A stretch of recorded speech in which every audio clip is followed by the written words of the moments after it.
Turo ko sa inyo kung paano mag-refund ng auto debit sa GCash. Una, punta na kayo sa Play Store. So check nyo muna kung anong account yung nag-auto debit, kung anong Google account.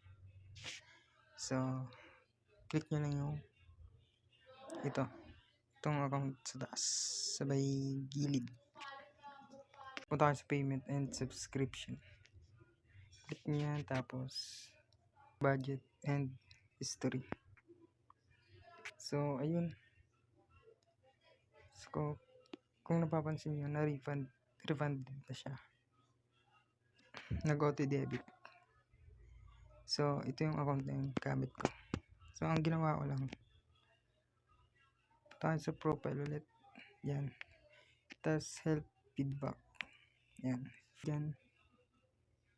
Search nyo request a refund. Ito, Google Play. Ito. Click nyo sa request a refund.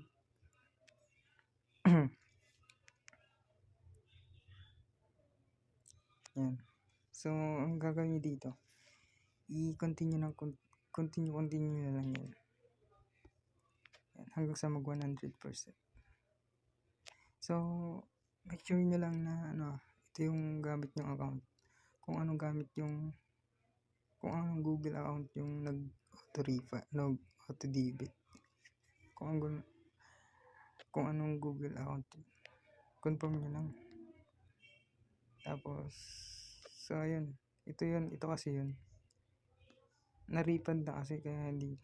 So yun lang gawin nyo guys, continue. Pindudi ko na siya mapindot kasi nga refunded na. So continue yan hanggang sa mag 100%. Tapos may tanong dun na, ang nilagay ko dun is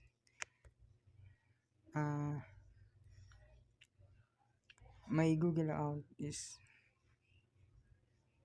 auto debit in my GCash account without my permission. Yun lang nilagay ko. Tapos pag confirm ko dun, hanggang sa na-request ko na, na-review na yung request ko, sabi dun 4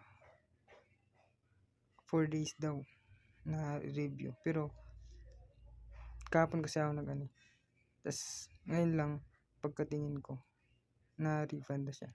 So hindi na siya abot ng 4 days, bali kinabukasan ma-approve na. Basta wag nyo lang, ang gagawin nyo lang, pag yung apps na yon, kapag nag-auto debit siya, wag nyo munang gagamitin.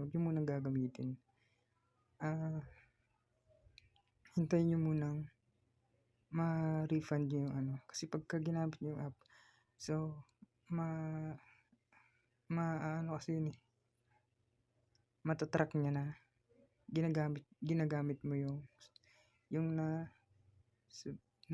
subscribes niya.